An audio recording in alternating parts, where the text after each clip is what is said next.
हालेलुया। सर्वशक्तिमान, सर्वज्ञानी, सर्वव्यापी, राजाहरूका राजा, प्रभुहरूका प्रभु, हामी तपाईँलाई धन्यवाद दिँदछौँ।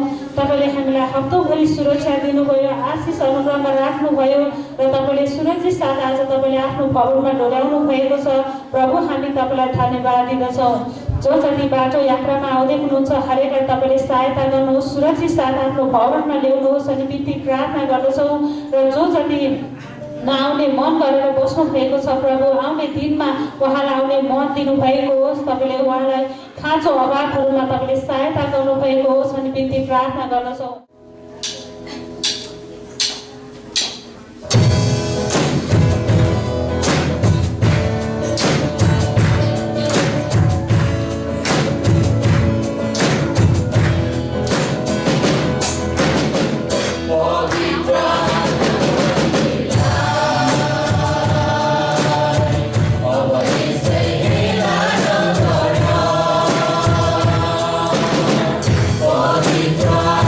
Oh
यर्मिया 28 को 1 देखि 17 सम्म।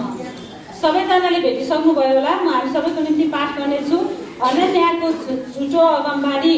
त्यही वर्ष यहुदाका राजा सिदकियाका राजकालको 4औं वर्षको 5औं महिनामा अजुरका छोरा गिबोनमा बस्ने हनन्या अगमवक्ताले परमप्रभुको भवनमा पुजारीहरू र सारा मानिसहरूको सामुन्ने मलाई भने, सर्वशक्तिमान परमप्रभु इस्राएलका परमेश्वर यसो भन्नुहुन्छ, म बेबिलोनको राजाको जुवा भाँचिदिनेछु। बेबिलोनको राजा नबुकदनेस्सरले परमप्रभुको भवनका जति माल सामानहरू यस ठाउँबाट बेबिलोनमा लगेका थियो ती सबै 2 वर्षभित्रमै म फेरि त्यस ठाउँमा फर्काइ ल्याउनेछु। अनि यहुदाका राजा यहोयाकिमका छोरा यहोयाकिम र यहुदाबाट लगिएका सबै निर्वासित भएकाहरूलाई म फेरि यस ठाउँमा फर्काएर ल्याउनेछु। परमप्रभु भन्नुहुन्छ, किनभने म बेबिलोनका राजाको जुवा भाँचिदिनेछु। म भन्नेछु अनि त्यसपछि तपाईहरू पनि पछ्याउनुहोस्।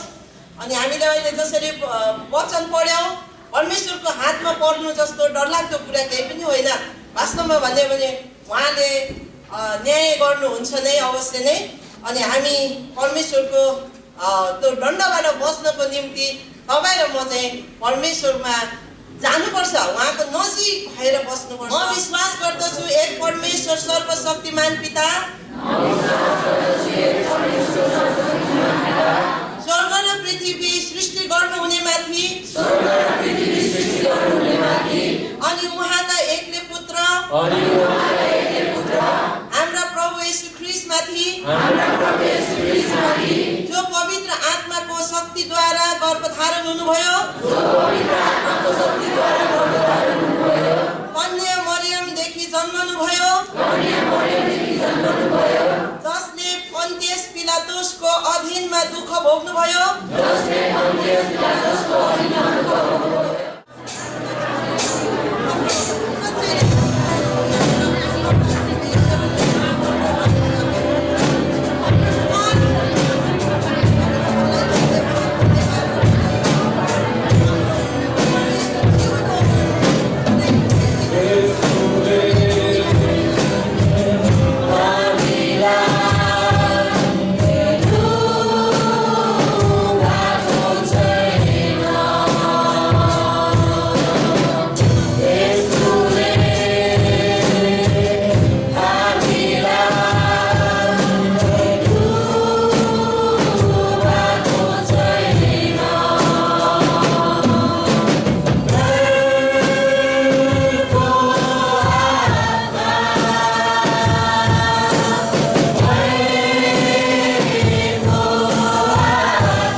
सबैलाई जेमसे र आउनुहोस् पहिला हामी प्रार्थना गरौँ।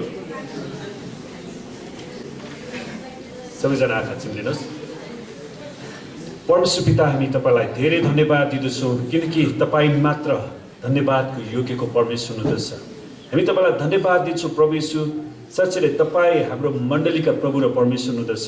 यसै कारण प्रभु यीशु हामी प्रार्थना गर्छौँ तपाईँ हाम्रो मण्डलीको सिंहासनमा आएर विराजमान हुनुहोस् र आजको सेवाको अध्यक्षता प्रभु यीशु तपाईँ आफूले नै गर्नुहोस् र हरेकलाई पवित्र आत्माले अगुवाई गर्नुहोस् प्रभु। जसरी हामी तपाईँको आत्माले भरिनको लागि आएका छौँ, तपाईँको वचनले भरिनको लागि आएका छौँ प्रभु।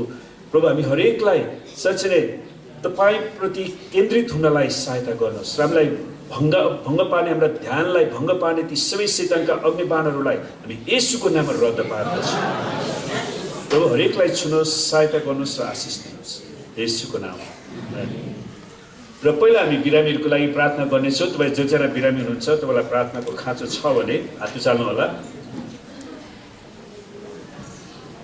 कसैलाई कोरोना भाइरस छ भने हात उचाल्नुहोस्, प्रार्थना गर्छु। हात उचाल्नु भएको बिरामी जति उभिनुहोस्।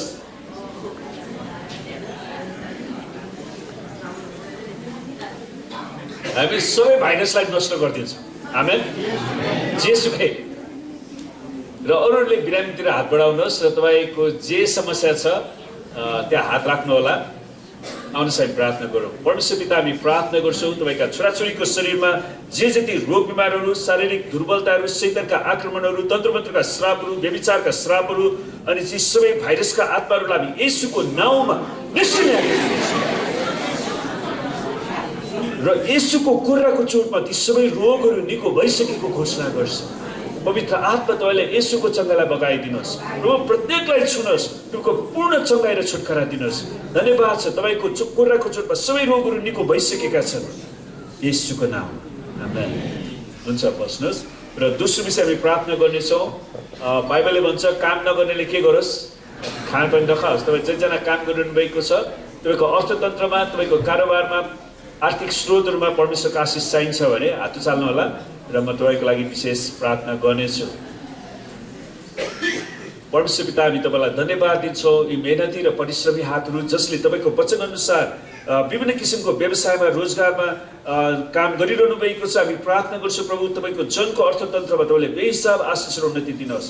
हरेकको कारोबारको बोलुममा आशीर्वाद दिनुहोस् प्रभुजी। हामी बिन्ती गर्छौँ हरेकको तलबहरू उठ्न सकेको छ, हरेकका फसेका रुपैयाँ पैसालाई पनि हामी येशूको नाममा उठ्ने आज्ञा दिँदैछौँ प्रभु। तपाईँले सहायता गर्नुहोस् प्रभु। हामी प्रार्थना गर्दछौँ त्यसरी नै जसरी तपाईँले आशिष दिनुभएको छ हरेकलाई दशांश, स्वेच्छाको भेटी, प्रेम भेटीहरू, धन्यवाद भेटीहरू दिनलाई सिकाउनुहोस् येशूको नाम, आमेन। हुन्छ, आज हामी अर्को महत्त्वपूर्ण विषयमा आएका छौँ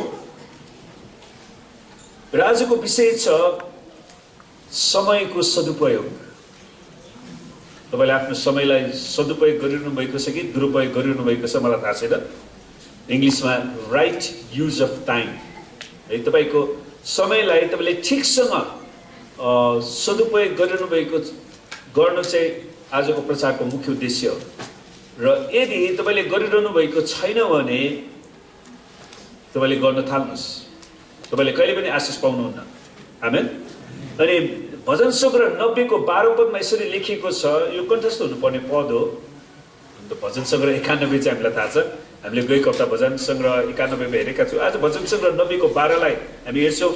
हाम्रो आयु ठिकसँग गन्न हामीलाई सिकाउनुहोस् र हामी बुद्धिको हृदय प्राप्त गर्न सकौँ। हेर्नुहोस् है त, हाम्रो आयु ठिकसँग गन्न हामीलाई सिकाउनुहोस्। यो भन्न खोजेको मतलब अब तपाईँ कति वर्ष हुनुभयो, 20 वर्ष, 30 वर्ष, 40 वर्ष, 50 वर्ष, 60 वर्ष, 70 वर्ष, यो होइन। तपाईँको आयु जो समय परमेश्वरले दिनुभयो त्यो समयलाई तपाईँले आजसम्म कसरी प्रयोग गर्नुभयो त? त्यसलाई हामीले फेरि एकचोटि पछाडि फर्केर हेर्न सिक्नुपर्छ, आमेन। र अबको तपाईँको बाँकी समय तपाईँले त्यसलाई कसरी प्रयोग गर्दै हुनुहुन्छ? अहिलेसम्मको समयलाई तपाईँले कसरी प्रयोग गरिरहनु भएको छ, अब बाँकी कसरी प्रयोग गर्नुहुनेछ र विगतको समयलाई तपाईँले कसरी प्रयोग गर्नुभयो, अनि त्यो कुरालाई हामीले हेर्नुपर्छ। त्यसैले भजनका लेखकले भन्छन् हाम्रो आयु ठिकसँग गन्न हामीलाई सिकाउनुहोस्।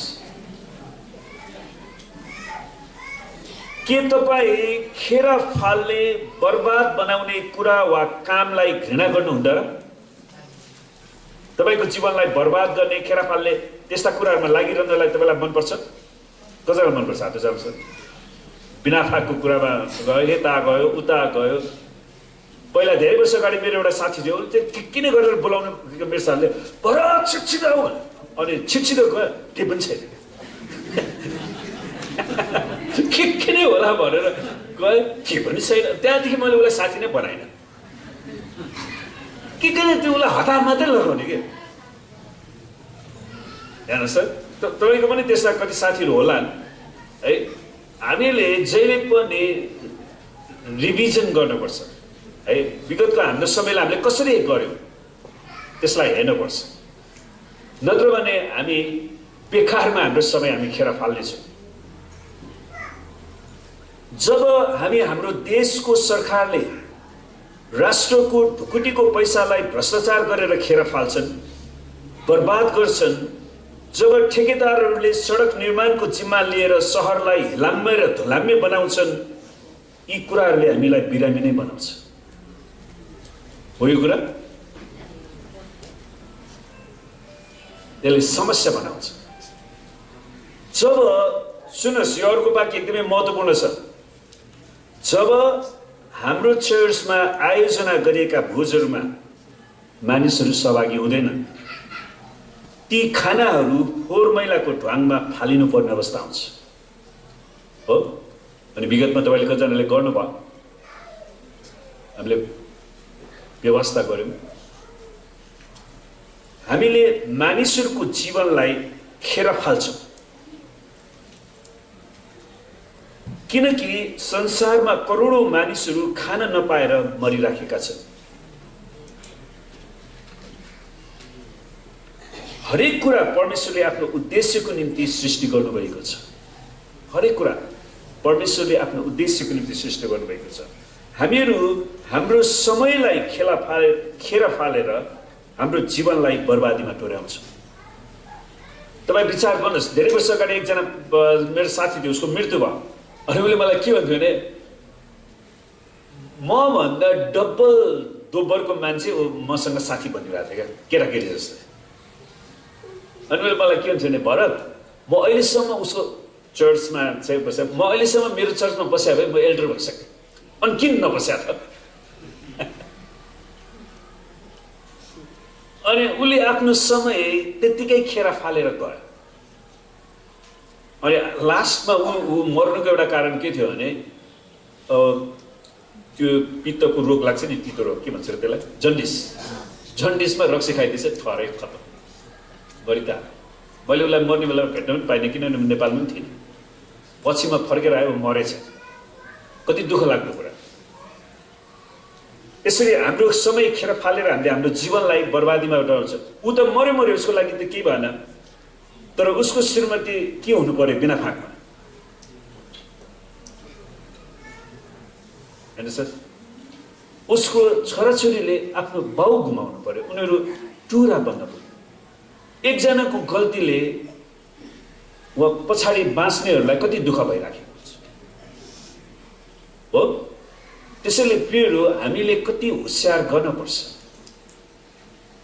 किनकि जसरी हामीले हाम्रो समय खर्चिन्छौँ त्यसरी नै हामीले हाम्रो जीवन खर्चिराखेका हुन्छौँ।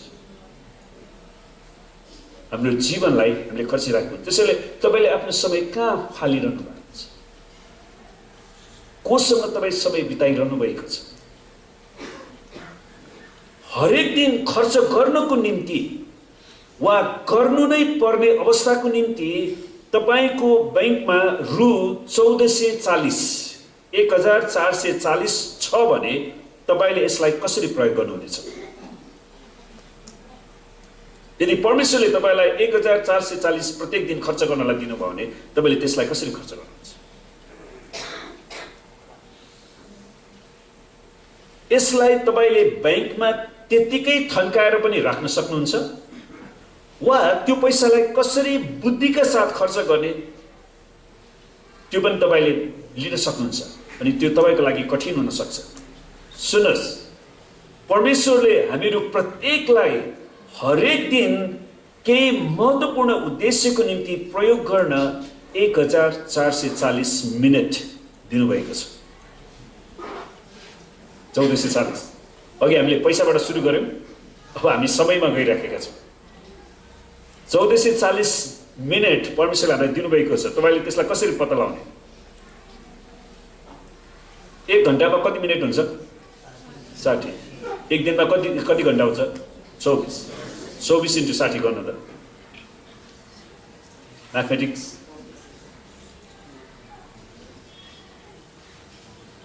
हो 1440 मिनेट। परमेश्वरले तपाईँ प्रत्येकलाई 1440 मिनेट प्रत्येक दिन दिनुभएको छ। अनि तपाईँले त्यो घडीलाई कसरी प्रयोग गरिरहनु भएको छ? कुरा काटेर, गुटबन्दी गरेर, उसँग फटा बोलेर, वा आफैलाई उचालेर कसरी गरिरहनु भएको छ? सुन्नुहोस्, परमेश्वरलाई धन्यवाद होस्, तपाईँले हाम्रो यात्राको लागि प्रार्थना गर्नुभयो। यसपालि मैले हाम्रो धरानमा पनि भाइले माइकल भाइले चर्च सुरु गर्नुभएको छ, त्यहाँ पनि जान पाएँ। अनि त्यसपछि हामी गौरीगञ्जमा पनि गएँ, हरिदाईले त्यहाँ नृत्य गरिरहनु भएको छ। अनि मोरङ डोरियामा पनि जान पाएँ। अनि त्यहाँ सबै कुराबाट एउटा कुरा के बुझ्यौँ भने 72 सालमा हाम्रो मण्डलीलाई जसरी शैतानले त्यसको दुष्ट सेनाहरूद्वारा आक्रमण गर्यो, अनि हाम्रो सबै छोरीछोरीहरूमा पनि आक्रमण रहेछ क्या।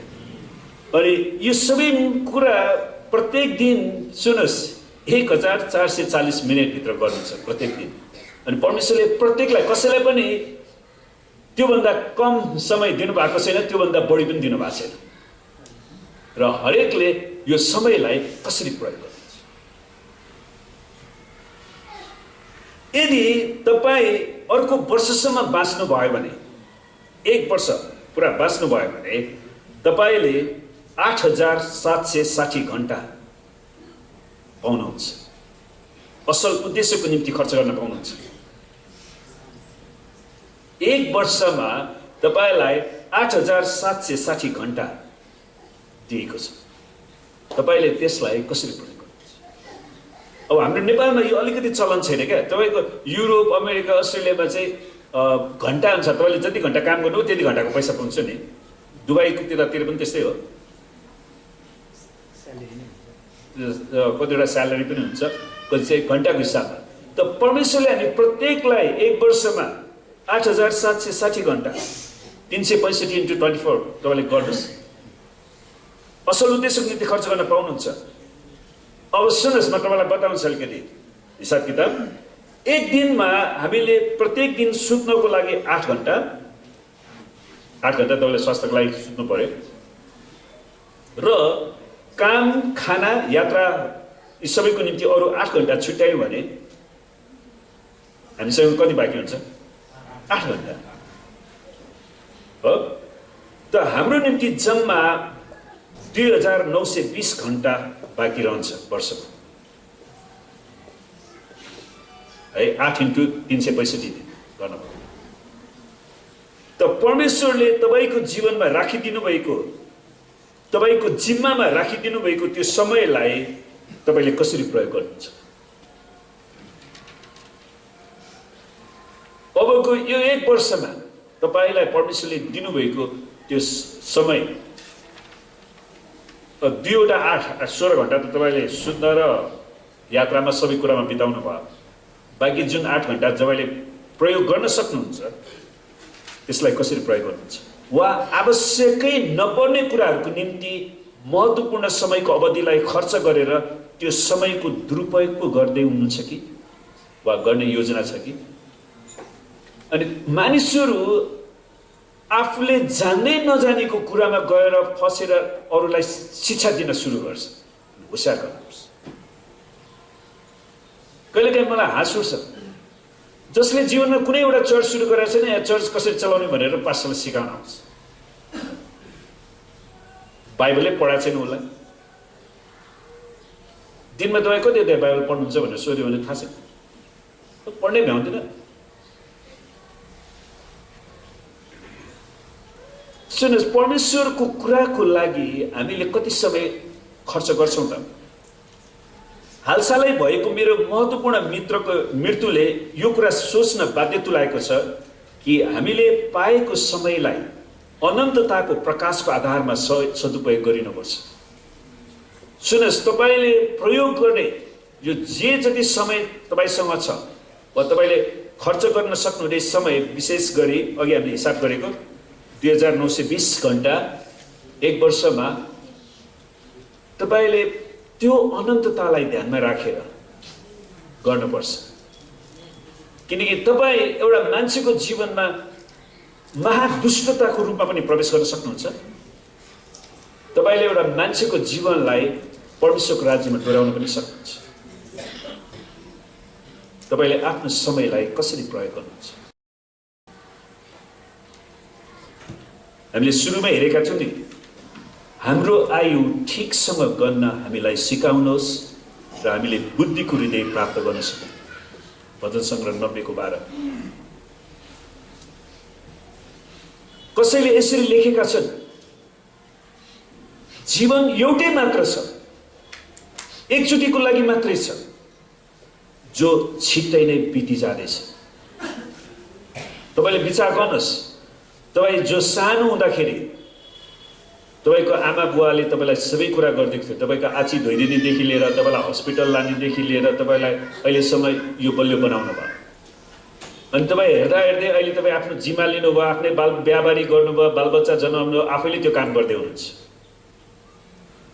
अनि तपाईँ हेर्दा हेर्दै तपाईँ कपाल फुल्यो, आमेन, अब तपाईँ मृत्युको लागि पर्खिरहनु भएको छ। सुन्नुहोस्, हामीले मृत्युको लागि पनि तयार गर्नुपर्छ। हाम्रो मृत्युको लागि पनि क्रिस्चियनहरू त्यतिकै हावाताउमा बाटोमा मर्ने मान्छे होइन क्या, आमेन। उद्देश्य बिनासँग मर्दैन। परमेश्वरले हाम्रो निम्ति स्वर्गदूत खटाउनु भएको छ। जबसम्म परमेश्वरले भन्नुहुन्न यो मान्छेको समय सिद्धियो र अब यसको आत्मालाई म उठाइ लान्छु, त्यो बेलासम्म त हामीले परमेश्वरको महिमा गर्न सक्छ नि, आमेन। यो छिटै नै बितेर जान्छ। त्यसैले परमेश्वरले दिनुभएको त्यो सीमित समयलाई हामीले कसरी सदुपयोग गर्छौँ? हामी आफ्नै स्वार्थको लागि प्रयोग गर्छौँ कि अरूको परिवारलाई भत्काउनको लागि प्रयोग गर्छौँ कि हामी आफ्नै शारीरिक अभिलाषाको लागि प्रयोग गर्छौँ कि यी सबै कुरा तपाईँको हातभित्रको कुरा। तर ख्रीष्ट येशूको महिमाको निम्ति गरिएका कामहरू मात्रै सदाकाल रहनेछ। परमेश्वरको निम्ति गरिएका कामहरू मात्रै सदाको निम्ति रहनेछ। किनकि कतिजना मानिसहरू जसले स्वर्गको बारेमा जुन दर्शन देखेछ, तपाईँले अचेल होसियार गर्नुहोस् है, के अरे नेपाली युट्युबमा पनि धेरैजना स्वर्ग जाने, अनि म हिजो आएँ ऊ आयो भनेर ऊ एकदमै येशूभन्दा पनि ठुलो भयो, अनि मण्डली फुटाउने, जे पाए त्यही अगमबाणी बोल्ने, जोसँग परमेश्वरको वचनै छैन, अनि विभिन्न त्यहाँनिर कतिजना फटा आइमाईहरू तिनीहरू तपाईँको त्यो गर अब त शैतान पसाएछ, शैतान पसाएछ भनेपछि के त्यो लाउनु मिलेन, त्यो फाल्यो। अनि त्यहाँबाट त्यो शैतान पसा गहनालाई के भन्दा उसले आफैले बोकेर झोलामा हाल्छ नि, पैसा धुतेर भाग्छ। होसियार गर्नुहोस्, हामीसँग हरेक दर्शनलाई जाँच्नको लागि परमेश्वरको वचन छ। कुनै पनि मान्छेले स्वर्गीय दर्शनको बारेमा बताउँछ भने तपाईँ यशाया 6 अध्याय हेर्नुहोस् अनि यशायाको जीवनलाई हेर्नुहोस्। एउटा मान्छेले परमेश्वरलाई देखेपछि उसको जीवन कस्तो हुन्छ? पावलले जब परमेश्वरको दर्शन पाए साक्षात्, उसको जीवन के भयो? उसले मण्डली फुटाएन, उसले मण्डली निर्माण गरे, आमेन। त्यसैले परमेश्वरको वचनको आधारमा हामीले हरेक कुरालाई जाँच्न सक्छौँ। यसको मतलब यो पनि होइन कि हाम्रो बिउजिदाको हरेक मिनेट आत्मिक उद्देश्यको निम्ति मात्रै खर्चिनुपर्छ। सुन्नुहोस्, तपाईँले समयमा टोयलेट जानुहोस्, त्यो पनि आत्मिक काम हो। शारीरिक काम भएर पनि आत्मिक काम हो। तपाईँको टोयलेटलाई तपाईँले राम्रोसँग हार्पिक हालेर सफा गर्नुहोस्, किनभने भाइरस त्यहाँ लुक्या हुन्छ। बाइबलले भन्छ तिमीहरूको शरीर तिमीहरूमा भएको पवित्र आत्माको मन्दिर हो। आमेन। त्यसैले यो मन्दिरलाई स्वस्थ राख्नको लागि तपाईँले समयमा नुहाउनु पनि पर्यो, काखी डुङडुङ गनाएर बस्नु भएन। कहिलेकाहीँ एकजना मान्छेले काखी गनाएर चर्चमा आयो भने के हुन्छ, पछाडि बस्ने मान्छेलाई यसो गऱ्यो, यता गनाउँछ, यता गयो, यतै गनाउँछ, के गर्नु? त तिनीहरू पनि आत्मिक कुराहरू हुन्। तपाईँले ठिक खाना खानु पर्यो, अनि त्यो पनि आत्मिक। सुन, सफा पानी खानु पनि आत्मिक काम हो त्यो। आमेन। अघि हामी आउँदाखेरि त्यहाँनिर बाहिर धुलो के अरे हिलो भएको थियो, त्यो सानमैले बिचरा त्यहाँ सबै सफा गर्नुभयो। त्यो पनि आत्मिक काम। आफूले फोहोर बनाएपछि त्यसलाई सफा गर्नुपर्छ। आमेन। त्यसैले ल्याउन खोजेको कुरा चाहिँ के भने आत्मिक भनेको मतलब चाहिँ खालि बाइबल पढ्नु प्रार्थना गर्नु मात्रै होइन, त्यो महत्त्वपूर्ण खण्ड हो। तर तपाईँको अरू कामहरू पनि गर्नु महत्त्वपूर्ण अङ्ग। त्यसैले त परमेश्वरले तपाईँलाई एक दिनमा 24 घण्टा दिनुभएको छ। आमेन। त्यसैले तपाईँको समयलाई विभाजन गर्नुहोस्। यति घण्टामा यो काम गर्छु, यति घण्टा यो गर्छु, यति घण्टा यो गर्छु। परमेश्वर जान्नुहुँदछ कि हामी सबै बजार जानुपर्छ, हामीले खाना बनाउनुपर्छ, घर सफा गर्नुपर्छ, घाँस दाउरा गर्नुपर्छ, गाडी मर्मत गर्नुपर्छ, बिलहरू तिर्न जानुपर्छ, कार्यालय, स्कुल, व्यापार र अनेक कामहरूमा जानुपर्छ। हामी सबैलाई यी समयहरूको आवश्यकता पर्दछ। यी सबै कुराहरूलाई एकातिर राख्दै पनि हामीलाई दिएको समयमा परमेश्वरको उद्देश्यलाई फैलाउने विचार हामीले गर्नैपर्छ। आमेन। त येशू ख्रीष्टले हामीलाई दुष्ट संसारबाट उद्धार गर्नको निम्ति आफैलाई क्रुसको बलिदानमा अर्पण गर्नुभयो। त्यसो हो भने हाम्रो जीवनको समयको दुरुपयोग गर्ने पूर्ण रूपमा दुर्घटना हुनेछ। यदि तपाईँले त्यसलाई दुरुपयोग गर्नुभयो भने त्यो दुर्घटना हुन्छ। हाम्रो समयलाई परमेश्वरको उद्देश्य र महिमाको निम्ति उत्पादनमूलक रूपमा कसरी प्रयोग गर्ने भन्ने कुरामा येशू ख्रीष्ट हाम्रा महान उदाहरण हुनुहुन्छ। आमेन। आफ्नो सेवकाई सुरु गर्नको निम्ति येशू ख्रीष्टले 30 वर्षको उमेर नपुगुन्जेलसम्म पर्खिनु भयो। किन? उहाँले 21 वा 25 वर्षको उमेरबाटै सेवकाई सुरु गरेको भए पनि त हुन्थ्यो नि। त उहाँले 30 वर्ष पर्खिनु भयो। किनकि इजरायलमा परमेश्वरले व्यवस्थामा दिएको नियम चाहिँ हरेक पुजारीहरू 30 वर्षको उमेरदेखि सेवकाई गर्छन्, 50 वर्षको उमेरमा उनीहरू रिटायर हुन्छ यरुसलेमको मन्दिरमा। अनि मैले अस्ति एउटा कुरा के अध्ययन गरेँ भने संसारभर परमेश्वरले दिनुभएको बाइबलको नियम नै जता पनि लागू छ, प्रत्यक्ष वा अप्रत्यक्ष रूपमा।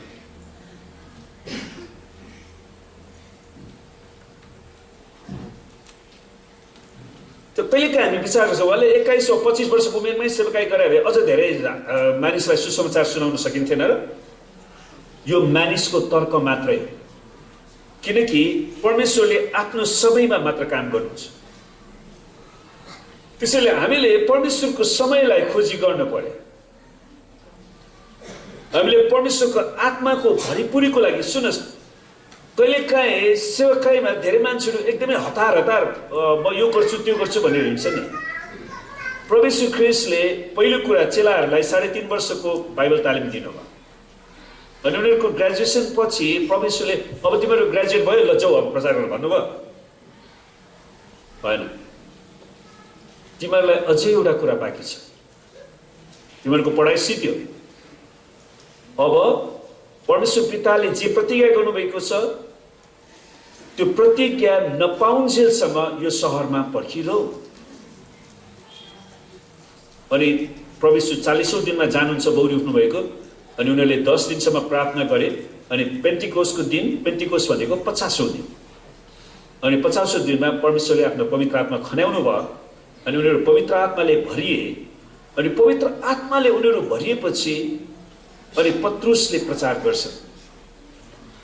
अनि त्यसपछि मण्डलीमा जागृति आउँछ।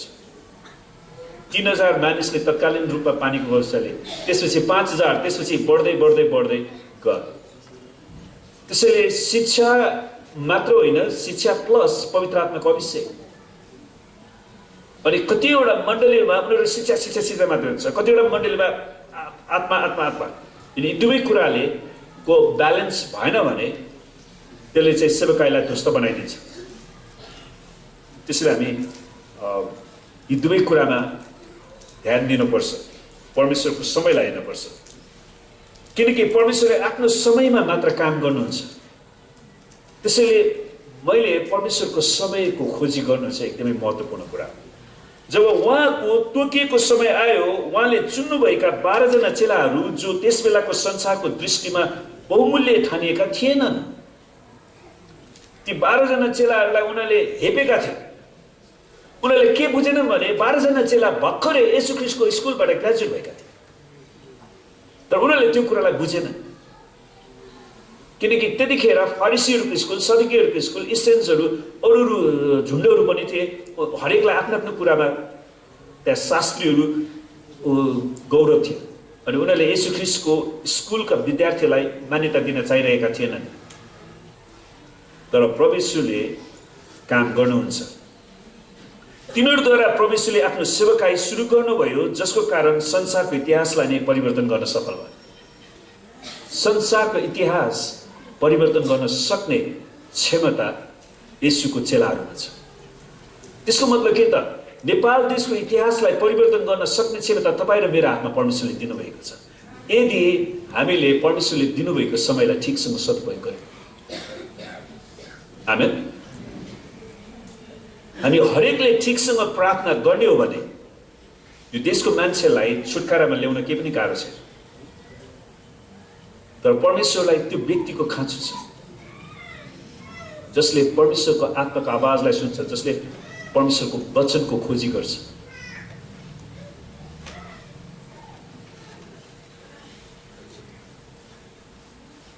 तापनि येशू ख्रीष्टले सेवकाई सुरु गर्न कहिले पनि हतार गर्नु भएन, हतार महसुस गर्नु भएन।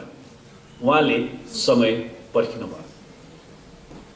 संसारले तिरस्कार गरेका व्यक्तिहरू, सुन्नुहोस्, येशूको समयमा संसारले तिरस्कार गरेका व्यक्तिहरू जस्तै अनैतिक सामरी स्त्री, परमेश्वरलाई नचिनुन्जेलसम्म उसको जीवनशैली ठिक थिएन। परमेश्वरलाई भन्नुहुन्छ नि, तिम्रो श्रीमान बोलाएर लिएर आऊ। उसले भने मेरो श्रीमान छैन। अनि प्रभुले के भन्नुभयो? खास प्रभुले गिल्ला गरेर भन्नुभयो होइन, परमेश्वरले उसको अवस्थालाई बताइदिनु भयो।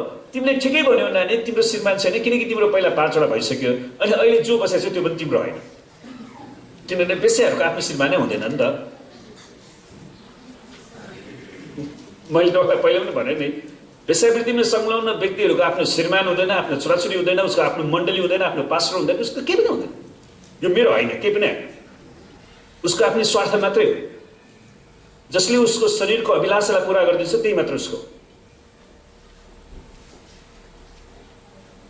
अनि कतिजना पास्टरहरू आज त्यस्तै छन्, जसले मलाई पैसा दिन्छ म त्यसकै हुन्छु। त्यो त सरासरी वेश्यावृत्ति होइन।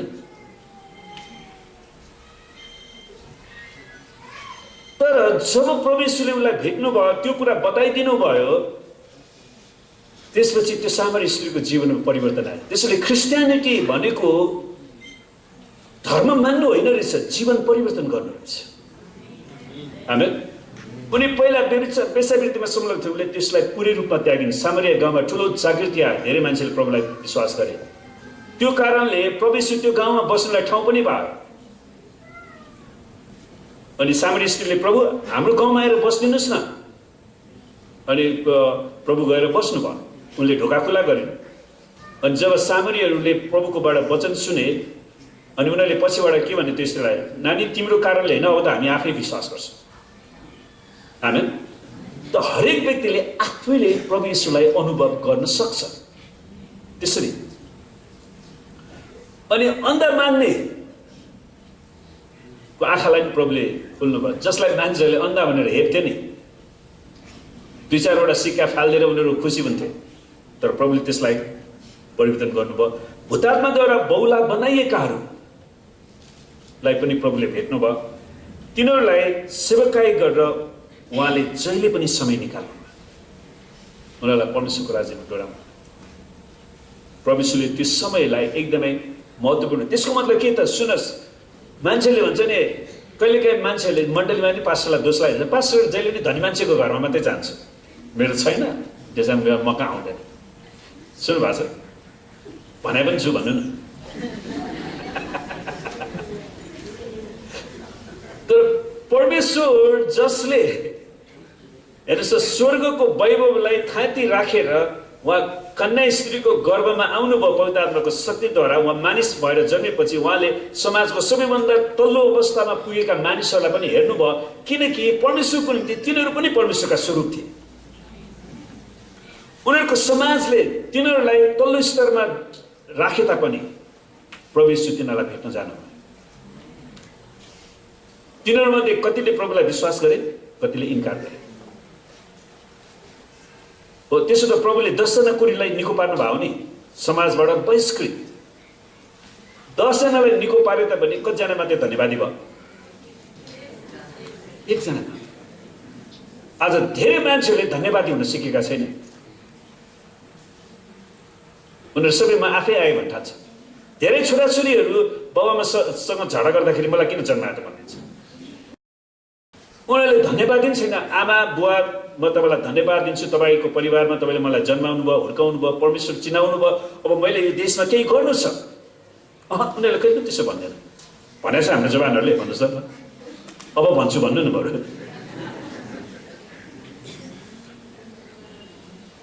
भनेछ धन्यवादी हुनु पर्यो नि, धन्यवाद दिन सिक्नु पर्यो नि। आमेन। अनि भूतात्माद्वारा बौला बनाएकाहरूलाई पनि प्रभुले जहिले पनि त्यो समय निकाल्नु भयो। अनि आज हामीले पनि त्यसरी नै निकाल्नु पर्ने हो। आमेन। उहाँले यो कसरी गर्नुभयो त? यी सबै कुराको केन्द्रबिन्दु उहाँको परमेश्वर पितासितको आत्मिक, बौद्धिक, शारीरिक संगति र पिताको इच्छाप्रति उहाँको पूर्ण अधीनताको जीवन थियो। सुन्नुहोस्, येशू ख्रीष्टले धेरै जसो समय परमेश्वर पितासँग बिताउनु भयो। अनि उहाँले विशेष गरी सुत्ने समयहरू, रातको समय जो हामी सुतेर बिताउँछौँ, रातको समय परमेश्वर ख्रीष्टले चाहिँ पितासँग बिताउनु। किनभने दिउँसो उहाँलाई सेवामा जानु छ, दिउँसो विभिन्न मान्छेलाई भेट्नु छ। अनि कहिलेकाहीँ परमेश्वरलाई त्यो सुत्नलाई एकदमै थकित अवस्था भएको बेलामा चाहिँ उहाँ डुङ्गामै पनि सुत्नुभयो मस्तले। अनि त्यसपछि छाल आउँदाखेरि यसो मस्त सुतिरहनु भएको थियो। अनि पत्रुसहरू प्रभुलाई खै वास्तै छैन, यहाँ छाल आएर पानी भित्र आइसक्यो। अब सबैजना चेलाहरू त्यो डुङ्गाबाट पानी बाहिर फाल्दा आइरहन्छ। हो, उनीहरू त पानी कहिलेकाहीँ हामी घरहरूमा पनि तपाईँको विशेष गरी त्यो बाहिर त्यो खालको त्यो छ भने, छेक्ने कुरा छैन भने पानी कोठामा आउँछ नि, बरन्डामा पानी। पहिला हामी भरत गुरुङको घरमा बस्दाखेरि त्यो पानी जहिले पनि यताबाट आउने नि, रातभरि पानी फाल्दा हुने। अनि मैले यसो विचार गरेँ, चेलाहरू पनि यसो मस्त सुतिरहनु भएको छ, अनि पानी फाल्दा यसोलाई हुनै छैन। त्यहाँबाट गएर अब भ्याउँदै भएन, पानी आएको है, अब खुट्टामा माथि आइसक्यो। अनि गएर यसोलाई झकझकाएर, प्रभु तपाईँलाई वास्तै छैन? एकछिन सुत्न पनि दिएन तिनीहरूले यसोलाई। के भयो पानी, ल यसोले त्यहाँबाट हप्काइदिनु भयो, सबै शान्त भयो। फेरि अनि उनीहरू छक्क भएर, कस्तो खालको अधिकार छ बाबा येशू ख्रीष्टमा। उनीहरूले येशू ख्रीष्टलाई चिनेकै थिएनन्। आमेन। किनकि येशूले यी सबै कुरा गर्नको लागि उहाँ पितासँग समय बिताउनु भएको थियो। अनि आज तपाईँ र म रातभरि झगडा गरेर बस्छौँ कि परमेश्वर पितासँग समय बिताउँछौँ? हामी परमेश्वरसँग कतिको समय बिताउँछौँ? वा हामी टुलेर मात्रै समय खेर फाल्छौँ? किनकि परमेश्वर ख्रीष्टले सबै कुरा गर्न सक्नको लागि उहाँको परमेश्वर पितासितको त्यो आत्मिक सम्बन्ध है, उहाँले पितासँग बसेर सिक्नुभयो। किनकि येशू ख्रीष्टले शिक्षा दिँदाखेरि मन्दिरमा गएर चेलाहरूले भन्छ नि, अनि त्यो फरिसीहरूले येशूले कुन स्कुलबाट पढेर आउनुभयो? येशू तपाईँको गुरु को? पाउल त गमलिएलको चरणमा पढेका थिए, अरू त्यहाँ प्रख्यात रब्बाईहरू थिए, प्रभु यीशु कसैको पनि जानु भएन।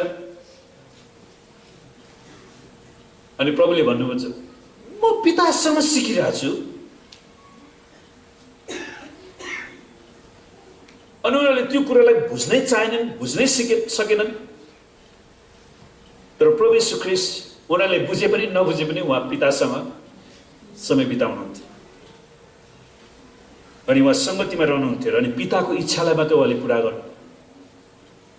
थाहा छ तपाईँलाई, प्रभु यीशुले प्रार्थना गर्दाखेरि गेत्सेमनीको बगैँचामा यति पीडा, प्रभु यीशुले तपाईँ र मेरो पापको लागि त्यो क्रुसमा जानुपर्ने कुरालाई उहाँले जीवनमा महसुस गर्नुहुँदाखेरि उहाँले यति पीडा महसुस गर्नुभयो कि उहाँले के भन्नुभयो थाहा छ?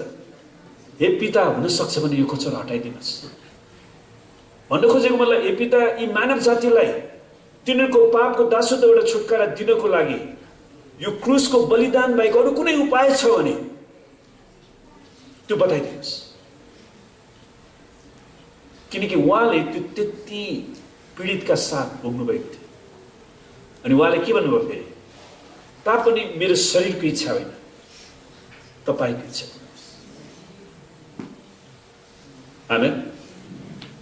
त परमेश्वरले हामीलाई बाँकी समय जति दिनुहुन्छ यस पृथ्वीमा, के हामी परमेश्वरलाई त्यही भन्न सक्छौँ? परमेश्वर, मेरो इच्छा होइन, तपाईँको इच्छा मेरो जीवनमा पुरा होस्।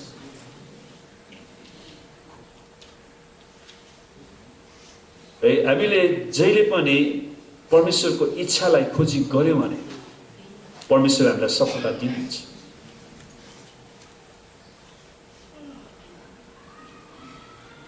यूहन्नाको सुसमाचारमा बेला, समय, घडी, त्यो शब्द घरिघरि दोहोऱ्याएको छ। तपाईँले यूहन्नाको सुसमाचार कतिजनाले एकचोटि पढेर चिताउनु? एकजनाले, दुई चारजनाले पढेर चिताउनु। तपाईँले त्यसलाई घरिघरि पढ्नुभयो भने त्यहाँ दोहोरिएको शब्दहरू तपाईँले अन्डरलाइन गर्नुभयो भने बेला, समय, घडी चाहिँ घरिघरि दोहोरिएको छ। 2 को 4 पदमा, 4 को 21, 23, 5 को 25, 28, 7 को 30, 8 को 20, 12 को 23, 27, 13 को 1, 16 को 2, 4, 25, 32, 17 को 1। बेला, समय वा घडी यो घरिघरि दोहोऱ्याएको छ। त हाम्रो पाठमा यो येशू ख्रीष्टको समयप्रतिको चेतनाको रूपमा आउँदछ। भन्छ येशू ख्रीष्ट जहिले पनि समयलाई खोज्नुभयो। उहाँले अबको समय के गर्ने, अबको समय के गर्ने, अबको समय के गर्ने। कोही कोही मान्छेहरूलाई काम लगायो भने त्यो एउटा खाली त्यो फोहोर घोट्न मात्र उसले 2 घन्टा लाउँछ। एउटा जब सानो फोहोर घन्टा उसले 2 घन्टा लगायो भने अरू काम के हुन्छ? अनि उसले अरू के पनि भ्याउँदै भ्याउँदैन। के गरेँ थिएँ? म सफा गरेँ। के कति सफा गरेँ त? त्यो एउटा फोहोर घन्टा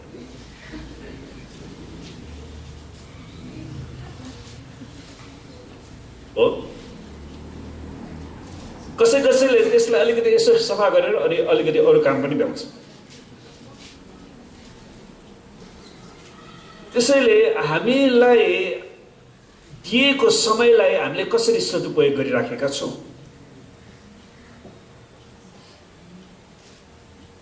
त प्रभु येशू ख्रीष्टको हकमा जस्तो कुन समय बेथानियामा गएर लाजरसलाई मृत्युबाट बौरी उठाउने, उहाँले त्यसलाई एकदमै ध्यान दिनुभयो।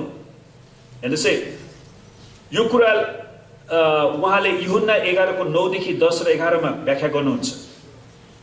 येशूले जवाफ दिनुभयो, के दिनमा 12 घण्टा हुँदैनन् र? हो, पहिलो कुरा उहाँले हिसाब गर्नु समयको।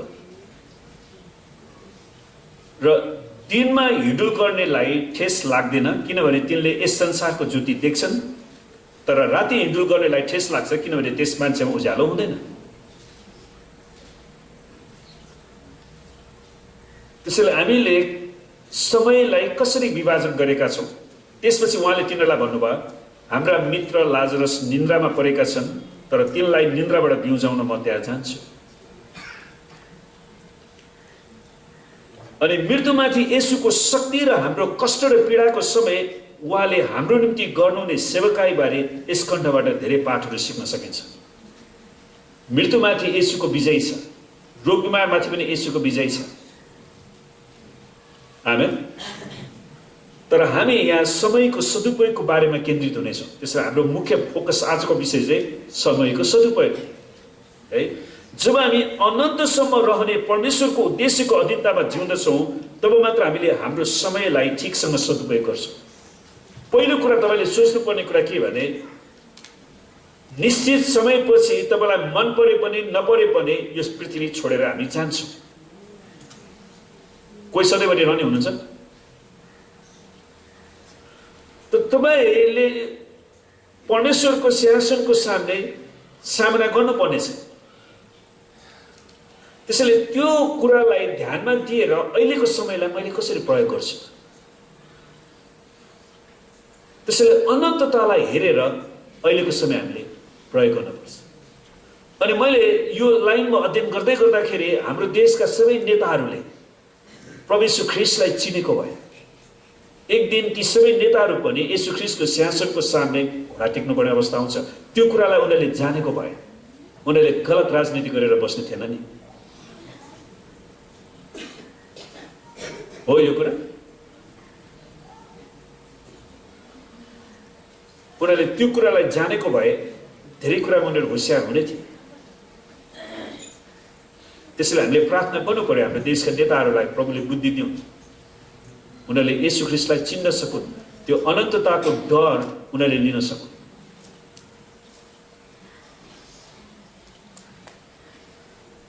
जब हामी अनन्तसम्म रहने परमेश्वरको उद्देश्यको अधीनतामा जिउँछौँ, त्यसले पहिलो कुरा अनन्तसम्म रहने परमेश्वर हुनुहुन्छ अनि उहाँको उद्देश्यको अधीनमा रहेर परमेश्वरको उद्देश्यलाई मात्र हाम्रो जीवनमा खोजी गरेर हामी जिउँछौँ भने तब मात्र हामीले हाम्रो समयलाई ठिकसँग सदुपयोग गर्न सक्छौँ। त यस खण्डमा येशू ख्रीष्टले के बोल्नुभयो र गर्नुभयो त्यसलाई हेरेर हामी हाम्रो जीवनमा प्रयोग गर्नेछौँ। अनन्तसम्म रहने परमेश्वरको उद्देश्यको अधीनतामा जीवन जिएर येशू ख्रीष्टले आफ्नो समयलाई ठिकसँग प्रयोग गर्नुभयो। किनकि प्रभु येशू ख्रीष्टको हरेक सेवकाई, उहाँको हरेक वचनले मानिसलाई मृत्यु र जीवनमा डोराउने कुरामा प्रभाव पार्थ्यो। त्यसैले उहाँले कहिले पनि खेलाची गर्नु भएन। परमेश्वरलाई धन्यवाद होस्, उहाँले गलत कुरा गरेर बस्नु भएन। कहिलेकाहीँ मलाई यसो विचार लाग्छ, यदि येशू ख्रीष्टले आएर गाजा भाङ खाएर नसाले मस्तसँग लठिएर दोबाटोमा लम्पसार परेर सुत्नु भए के हुन्थ्यो होला? विचार गर्नुहोस्। येशू ख्रीष्टले पनि तत्कालीन समयमा हेर्नुहोस् है, कैयाफास प्रधान पुजारीको एउटा गुट, अनि सदुकीहरूको फरिसीहरूको अर्को गुट, अनि इसेन्जहरूको अर्को गुट, त्यहाँ विभिन्न सम्प्रदायहरू थिए। तिनीहरूको राजनीतिभित्र बसेर राजनीति मात्रै गर्नु भए के हुन्थ्यो होला? उहाँ तिनीहरूको कुनै कुरामा पनि खस्नु भएन। आमेन। उहाँसँग एउटै उद्देश्य छ, सबै मानव जातिलाई पापको दासत्वबाट छुटकारा दिनको लागि अनि उहाँको राज्य घोषणा गर्नलाई। किनकि परमेश्वरको राज्यमा कुनै पनि भेदभाव छैन। परमेश्वरको राज्यमा शैतानले केही पनि गर्न सक्दैन। आमेन। परमेश्वरको राज्यमा कोही पनि तल माथि होचिने बढ्ने त्यस्तो केही पनि हुँदैन। परमेश्वरको राज्यमा स्त्री पुरुष बराबर हुन्छ। आमेन। अनि उहाँले आफ्नो मिसनलाई, आफ्नो उद्देश्यलाई, परमेश्वर पिताले दिनुभएको उद्देश्यमा मात्र उहाँ लागिरहनु भयो। उहाँ कुनै मानिसद्वारा प्रभावित हुनु भएन। उहाँले कतिचोटि चेलाहरूमा पनि गुटबन्दी गर्दाखेरि येशूले हर्काउनु पर्यो। किनकि प्रभु येशू ख्रीष्ट आफ्नो उद्देश्यमा स्पष्ट हुनुहुन्थ्यो। त यहुदी अगुवाहरूको उहाँलाई पक्राउ गर्ने प्रयासबाट बच्न यर्दन नदीको पूर्वतिर उहाँले सेवकाई गरिरहनु भएको थियो। किनकि यहुदी अगुवाहरू यसलाई पक्राउन चाहन्थे। किनकि यहुदी अगुवाहरूको इच्छा अनुसार उहाँले गर्नु मात्र नभएको होइन कि उहाँले तिनीहरूको झुटा शिक्षालाई भण्डाफोर पनि गर्नुभयो। अनि कतिजना सदुकीहरू यो येशू ख्रीष्टले पुलपिट भएर हाम्रो कुरा काट्छ बा है। किनकि उनीहरू झुटा शिक्षा दिने पुलपिटबाट अनि यसुले आफ्नो पुलपिटबाट झुटा शिक्षालाई काट्नु परेन।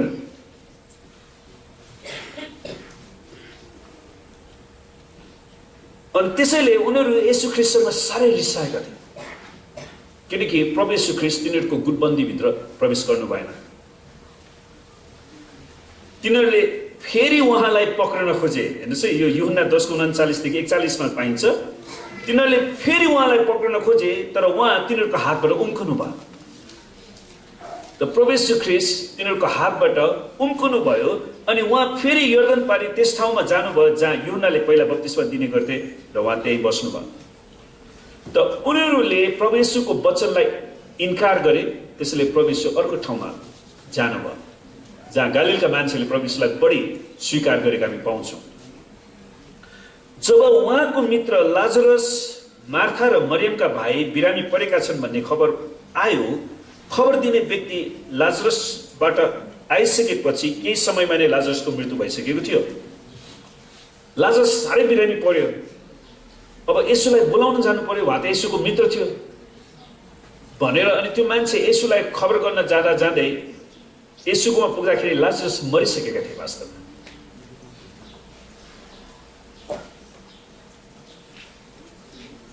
तिनीहरू त्यही दिन ढिला आइपुगेर येशूलाई यो खबर उनीहरूले दिएका थिए। उहाँ जहाँ हुनुहुन्थ्यो त्यहाँ अरू 2 दिन बस्नुभयो। जब प्रभु येशूलाई त्यो कुरा थाहा भयो, उहाँ अझै 2 दिन बस्नुभयो, जुन कुरा यूहन्ना 11:6 मा पाइन्छ। किन प्रभु येशूले हतार गर्नु भएन? लाजरस मेरो मित्र बिरामी भएको छ, म दौडेर उसलाई निको पारेर जान्छु। उहाँले किन हतार गर्नु भएन? अब त्यतिखेर फोन थिएन, फोन भए फोनबाटै प्रार्थना गर्नु मिल्थ्यो। अस्ति एकजना बहिनीले फोनबाट गर्नुभयो अनि मैले प्रार्थना गर्दै अनि कस्तो भयो भने तपाईँलाई भने अहिले प्रार्थना चिछ्याङ्ग भयो। परमेश्वरलाई धन्यवाद होस् फोनको लागि। आमेन। तर येशूको समयमा फोन थिएन, त्यसैले उहाँ पितासँग कनेक्सनमा हुनुहुन्थ्यो कहिले जाने। अनि उहाँ अरू 2 दिन बस्नुभयो। अनि बेथानीमा यात्रा गर्दा 1 दिन लाग्यो है, 1 दिनको यात्रा थियो, जहाँ उहाँले लाजरसलाई चिहानमा राखेको 4 दिन भइसकेको भेटाउनु भयो। त येशू ख्रीष्ट त्यहाँबाट फर्किँदाखेरि 1 दिन हिँडेर जाँदाखेरि 2 दिन त्यहाँ बस्नुभयो। अनि उहाँ 1 दिन यात्रा गर्दाखेरि उहाँ जाँदाखेरि लाजरसलाई चिहानमा राखेको नि कति दिन भइसकेछ? 4। अब 4 दिनमा त शरीर गनाउन सुरु गर्छ, कुहिन सुरु गर्छ। यसको अर्थ के भने लाजरस कोमा भनेको थाहा छ है, अझै ढुकढुकी सास भएको तर होस हवास केही पनि नभएको। उसको कोमाको अवस्थामा थिएन है, लाजरस कोमामा रहेको अवस्थामा थिएन। उनको मृत्यु भएको 4 दिन भइसकेको थियो। त येशू फर्किँदाखेरि उसको शरीरलाई वास्तवमा चिहानमा गाडिसकेको थियो अनि चिहानमा उसको शरीर कुहिन पनि सुरु गरिसकेको थियो। येशूले लाजरसलाई चिहानबाट बोलाउनुको अर्थ यो उहाँको अलौकिक शक्तिको प्रदर्शन र साथै उहाँ पुनरुत्थान र जीवन हुनुहुन्छ भन्ने कुराको प्रमाण पनि दिन।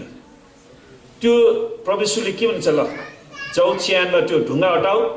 चेलाहरूले उनीहरूले के भने वार्ता गरे, प्रभु अब त 4 दिन भइसकेको, लास गनाउन सुरु गरिसक्यो होला, अब त झन् रात पो गनाउँछ। अनि प्रभुले भने होइन, ढोका खोल। उनीहरूलाई के बुझेनन् भने प्रभु येशू ख्रीष्टको जुन वासना छ, प्रभु येशू ख्रीष्टको त्यो सुवासनाले सबै लासको गन्धलाई हटाउन सक्छ। आमेन। त्यसैले म परमेश्वरलाई जहिले पनि धन्यवाद दिन्छु क्या, मेरो परमेश्वर ठुसठुस गनाउने परमेश्वर हुनुहुन्न। आमेन। उहाँ जाँड खाएर, रक्सी खाएर, मातेर, चुरोट खाएर डुङडुङ गनाएर हिँड्नुहुन्न। उहाँ सुवासना सृष्टि गर्न सक्ने परमेश्वर, उहाँ मरेकोलाई पनि जीवन दिन सक्ने परमेश्वर हुनुहुन्छ। किनकि उहाँ पुनरुत्थान र जीवन हुनुहुन्छ भन्ने कुरा शिक्षा दिनलाई पनि उहाँले यो कुरा पर्खिनु भयो, ताकि उहाँमा विश्वास गर्ने मर्यो भने पनि बाँच्नेछ भन्ने कुराको शक्तिशाली पाठ थियो। त्यसैले येशूलाई विश्वास गर्नेहरू सुन्नुहोस्, मर्ने त जो पनि मर्छ। आमेन। तर येशूमा विश्वास गरेर मर्नेहरू अनन्तसम्म उनीहरू चाहिँ अर्को जीवनमा सर्छ।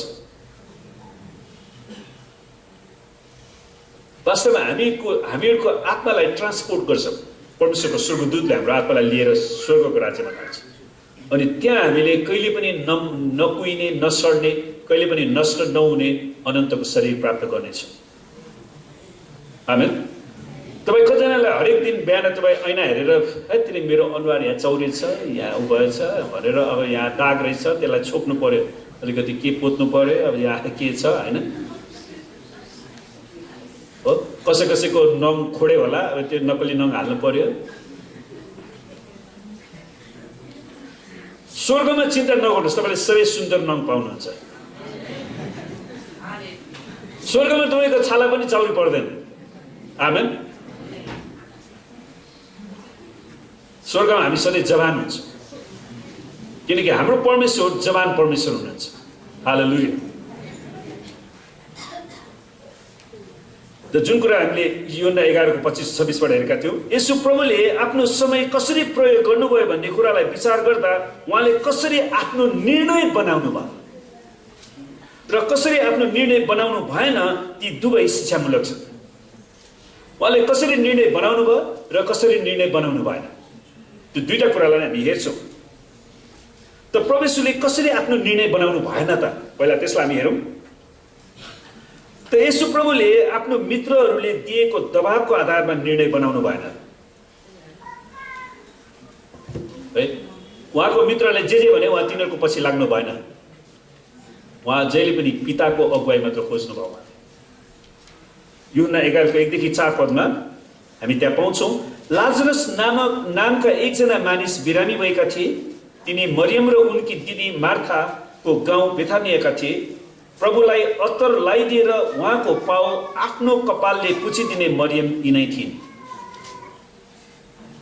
तिनकै भाइ लाजरस बिरामी थिए यी दुई दिदीहरूले येशूका आएर यसो भनी समाचार पठाए प्रभु जसलाई तपाईँ माया गर्नुहुन्छ तिनी बिरामी छन् तपाईले माया गर्नुभएको भाइ लाजरस प्रभु येशू आउनुहुँदाखेरि जहिले पनि प्रभुको पाउमा बस्थे प्रभुको नजिकै जान्थे अनि प्रभुले उसलाई धेरै माया गर्नु तपाईलाई याद छ जब बच्चाहरू तपाईले नचिनेको बच्चाहरू पनि तपाईको काखमा आयो भने तपाईले त्यसलाई बोक्नुहुन्न र अनि मिठाई पनि दिनुहुन्छ नि कोही बच्चाले यता आयो भने आउँथ्यो आउँदैन विभिन्न बच्चाहरूको आफ्नै स्वभाव हुन्छ लाजरस त्यस्ता व्यक्ति थिए जो प्रभु येशूको पाउमा काखमा पनि गइहाल्ने त्यसैले प्रभुले उसलाई धेरै माया गर्नुहुन्थ्यो अनि लाजरसको दिदीहरूले भन्छन् प्रभु तपाईँले माया गर्नुभएको त्यो केटो लाजरस बिरामी परेका छन् तर यो सुनेर येशूले भन्नुभयो यस बिरामीले मृत्युमा पुर्याउँदैन तर यो परमेश्वरको महिमाको निम्ति हो ताकि यसद्वारा परमेश्वरको पुत्रको महिमा होस् जुन कुरा यूहन्ना 11:1 त प्रभु येशूले यो कुरा कसरी थाहा पाउनु भयो त प्रभु येशूले यो कुरा कसरी थाहा पाउनु उहाँको पितासितको व्यक्तिगत सम्बन्ध परमेश्वर पितासित उहाँले समय बिताउनु भएको थियो अनि परमेश्वर पिताले उहाँलाई यो कुराहरू प्रकट गर्नुभएको थियो त 2 पदमा यूहन्नाले येशूको पाउमा अत्तर दल्ने मरियमको परिचय दिन्छन् जुन कुरा यूहन्ना 12:1-8 मा पाइन्छ जहाँ मरियमले आधा लिटर जति कीमती जटामसीको सुगन्धित अत्तर लाएर येशूको पाउमा मलिन र उहाँको पाउ आफ्नो केशले पुछिन् त्यसैले यो मरियम त्यही मरियम थियो अनि वास्तवमा यो मरियम पनि पहिला उनीहरू व्यभिचारमा संलग्न थिए सम्भवतः उसले आफ्नो भाइ बहिनीलाई पाल्नको लागि पेशावृत्ति पेशा लिएका थिए तर पछि प्रभुले उनीहरूलाई परिवर्तन गर्नुभयो उनीहरूको जीवन परिवर्तन भयो अनि उनीहरूले प्रभुको निम्ति आफ्नो समय खर्चे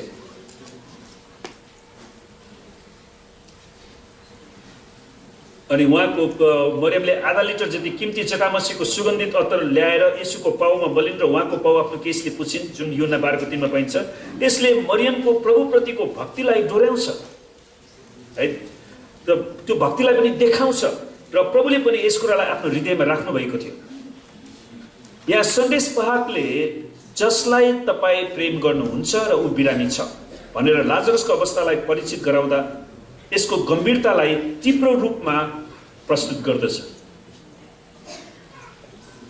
है अझ घनीभूत रूपमा है एकदमै प्रस्तुत गर्छ। येशू ख्रीष्टले सबै मानव जातिलाई प्रेम गर्नुहुन्छ। आमेन। तर मरियम, मार्था र लाजरस उहाँका विशेष मित्रहरू थिए। सुनस्, प्रभु येशूले सबैलाई प्रेम गर्नुहुन्छ। येशू ख्रीष्ट सबैको निम्ति मर्नुभयो, तर कतिजनाले चाहिँ येशूको नजिक गएर समय बिताउँछ। फरक त्यसमा।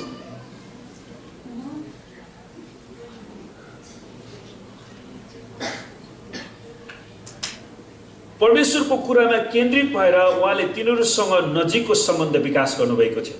सुनस्, परमेश्वरको वचनको आधारमा मात्रै उहाँले सम्बन्ध विकास गर्नु। त्यसैले हामीले पनि कुनै पनि व्यक्तिसितको हाम्रो सम्बन्ध परमेश्वरको वचनको सम्बन्धमा आधारित हुनुपर्छ। अरू गलत कुराहरूमा हामीले कोहीसँग पनि सम्बन्ध विकास गर्नु हुँदैन। त्यसो गर्यो भने तपाईँको सम्बन्ध छिट्टै नै टुक्रेर जान्छ। किनकि एक मित्रले सधैँ प्रेम गर्छ। हितोपदेश 17:17। एउटा असल मित्रले जहिले पनि प्रेम गर्छ। असल मित्रले कहिले पनि मौका पर्यो भने फाइदा उठाउन चाहँदैन। अनि परमेश्वरले जहिले पनि उहाँ असल मित्र हुनुहुन्छ अनि उहाँले हामीबाट केही फाइदा लिनु छैन क्या यसो। आमेन। उहाँ हामीलाई हाम्रो जीवनमा परमेश्वरले दिनुभएको उद्देश्यमा सफल भएको मात्रै बनाउन चाहनुहुन्छ।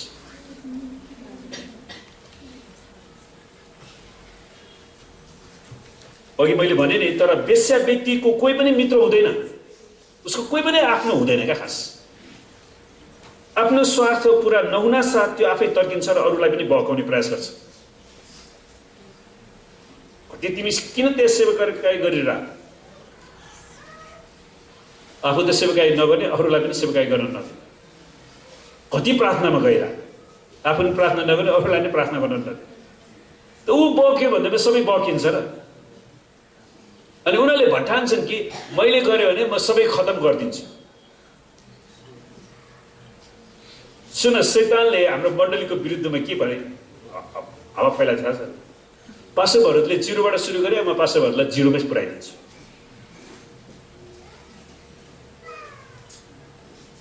मैले कसैको कारणले सेवाकाई गरे हो र? परमेश्वरले सेवाकाई गर्न बोलाउनु भयो अनि परमेश्वरले नै त्यो सेवाकाईलाई स्थिर पनि गर्नुहुन्छ। आमेन। त्यसैले हामी परमेश्वरलाई बाहेक अरू कसैलाई पनि इज्जत दिँदैन। त्यो कुरामा हामी एकदमै स्पष्ट हुनुपर्छ। हामी कुनै नेतालाई बोलाएर यहाँ भाषण गर्न लाउँदैन। कोहीको मण्डलीले त्यो गरेको मलाई त्यति चित्तै बुझाएको छैन क्या। खास मण्डली प्रभुको। आमेन। र हरेक नेताहरू यहाँ आएर घुँडा टेक्नुपर्छ, उनीहरूले पश्चाताप गर्नुपर्छ। त्यो चाहिँ हामीले प्रार्थना गर्नुपर्ने हो नि।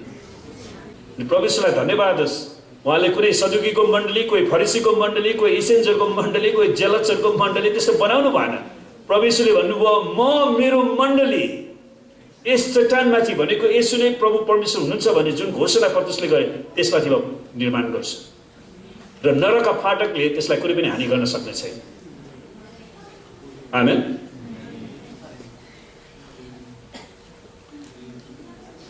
त्यसै कारण हामीले परमेश्वरको वचनमा आधारित मित्रता मात्रै विकास गर्नुपर्छ। र तिमीहरू यरुशलेममा, सारा यहुदियामा, सामरियामा र पृथ्वीको अन्तिम छेउसम्म मेरा साक्षी हुनेछ। प्रिय पवित्र आत्मा हामीमा खन्याउनुको मूल उद्देश्य हामीलाई ख्रीष्ट येशूको साक्षी बन्नलाई बोलाएको छ।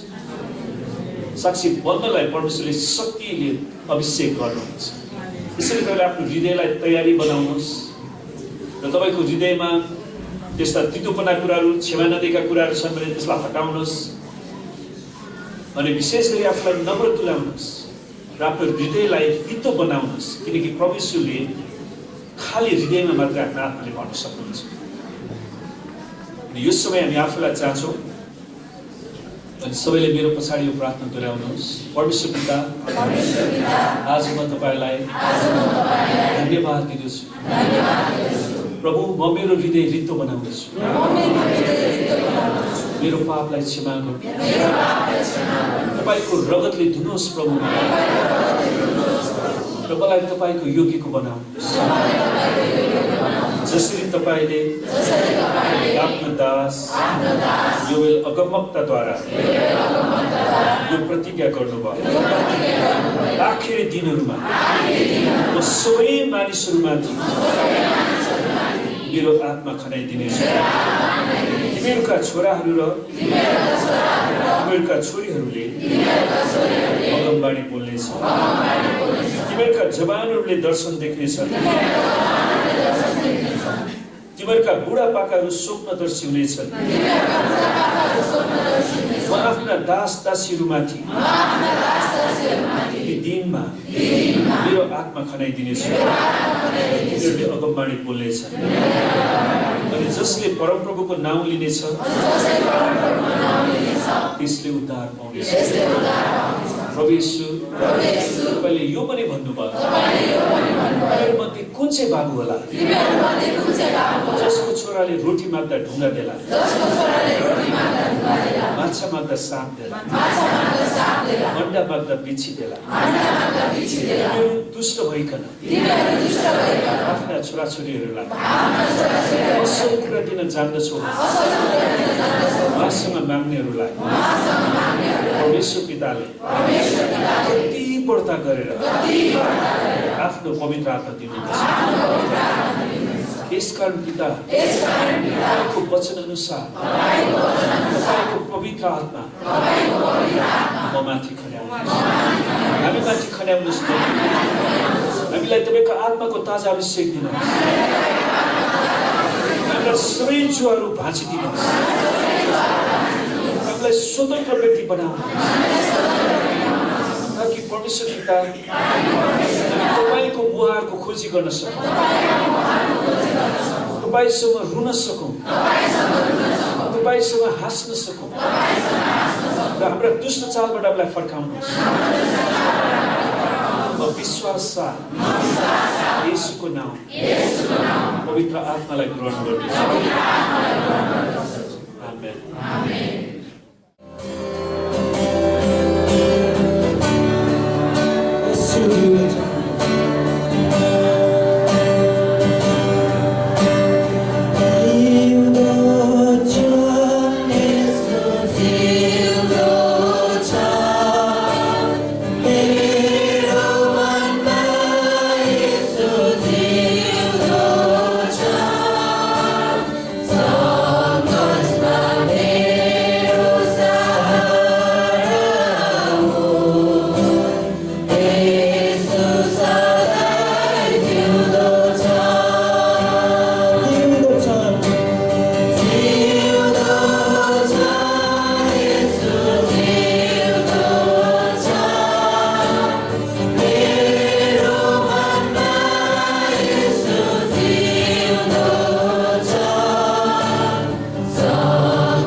परमेश्वरलाई धन्यवाद दिन्छु अनि मलाई गएको दिनको धेरै सतावटहरू पीडाहरू भइरहेको थियो अनि परमेश्वरले भन्नुभयो म संसारले दिएको प्रेम म तँलाई धेरै प्रेम गर्नेछु भनेर मलाई प्रेम गर्नेछु भनेर धेरै हाँसो खुसी दिनुभयो अनि त्यहाँबाट परमेश्वरलाई म धेरै धन्यवाद दिन्छु अनि धेरै सतावट पीडा थियो अनि परमेश्वरले यति खुसी दिनुभयो कि त्यो खुसीमा म डुबेँ कि अनि त्यहाँबाट मैले हात यसरी गरिरहेको थिएँ सिरान दस्त गरिरहेको थिएँ त्यतिखेर ज्योति आयो अनि प्रभु यो के हो यो भनेर मैले मेरो हात पन्छाएँ त्यसपछि चाहिँ अनि हट्यो अनि मैले परमेश्वरले मलाई यति साह्रो जो टेन्सन नलिई अनि मैले जुन टेन्सन लिइरहेको छु त्यो इच्छा म पुरा गर्नेछु भनेर भन्नुभयो परमेश्वरलाई म धेरै धन्यवाद छु मलाई चाहिँ गुरुबा नआइकन नि मेरो चाहिँ खुट्टा धेरै कामिरहेको थियो अनि गुरुबा आउनु भएपछि मलाई स्कुल गर्छु अनि मलाई चाहिँ पुरै करेन्ट लागेर जस्तै भइरह्यो अनि अरू चाहिँ मैले केही देखेन बेसरी रुम आयो परमेश्वरलाई देखेँ अनि परमेश्वर पिता तपाईँलाई धेरै धन्यवाद दिँदैछौँ किनकि तपाईँ हाम्रो असल अब्बा पिता हुनुहुँदछ हामी धन्यवाद दिन्छौँ प्रभु यीशु तपाईँले हामीलाई साँच्चै नै पिता चिनाउनु भएको छ हामी तपाईँलाई धन्यवाद दिन्छौँ पवित्र आत्मा यो सत्यता हामीलाई प्रकट गरिदिनु भएको छ प्रभु हामी प्रार्थना गर्छ आज कतिजना मानिसहरू सङ्गतिमा आउन सक्नु भएन कोही रोगी बिरामीहरू छन् भने उनीहरूलाई यीशुको नाममा चङ्गाइको घोषणा गर्छ कोही घटी कमीमा छन् भने उनीहरूको आवश्यकतालाई पुर्याउने आज्ञा दिनुहोस् प्रभु आउने दिनहरूमा उनीहरूलाई तपाईँले निरन्तर आफ्नो सेवा सङ्गतिमा डोर्याउनुहोस् आशिष दिनुहोस् प्रभुजी हामी तपाईँसँग प्रार्थना गर्दछौँ परमेश्वर पिता हामी प्रार्थना गर्छ हाम्रो मण्डलीका जति सदस्यहरू काठमाडौँ भ्याली बाहिर देश बाहिर हुनुहुन्छ प्रभु उहाँहरूको साथमा पनि तपाईँ रहनुहोस् उहाँहरूको एक्लो कुनामा प्रभु तपाईँले सङ्गति दिनुहोस् उहाँहरूको घाउ चोटहरूमा तपाईँले मलमपट्टि लगाइदिनुहोस् प्रभुजी हरेकलाई तपाईँले आफ्नो सुरक्षाको घेराभित्र राखिदिनुहोस् हामी प्रार्थना गर्छौँ प्रभु अनि यो जुन कोरोना भाइरसले जतिजनालाई गाँजेको छ ती सबै भाइरसलाई हामी येशूको नाउँमा नष्ट पार्छौँ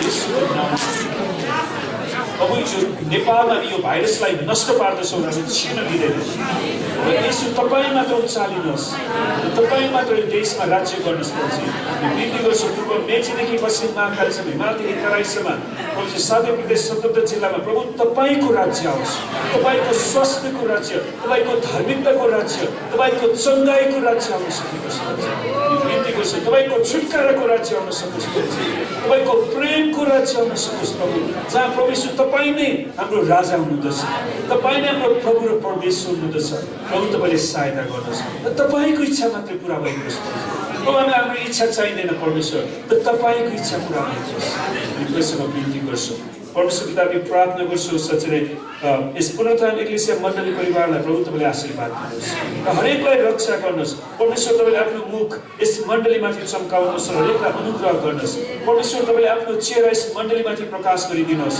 र प्रभु पुनरुत्थान एक्लेसिया मण्डली परिवारका हरेक सदस्यहरूलाई प्रभु तपाईँले शान्ति दिनुहोस् र तपाईँको नाउँ मात्र यस मण्डलीमाथि रहेको होस् धन्यवाद छ परमेश्वर पिताको प्रेम प्रभु यीशु ख्रीष्टको अनुग्रह र पवित्र आत्माको संगति र सहभागिता हामीहरू हरेकसित आजदेखि सदा सर्वदा रहिरहूँ येशूको नाम